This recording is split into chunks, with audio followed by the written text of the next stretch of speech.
اللهم ارحمنا بالقرآن واجعله لنا إماما ونورا وهدى ورحمة.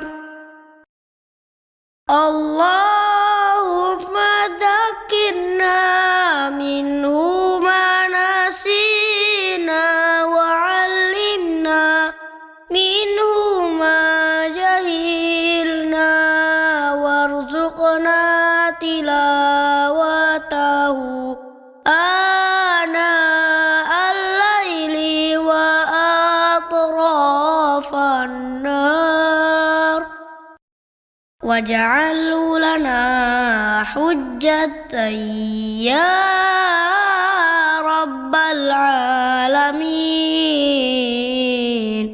يا رب العالمين.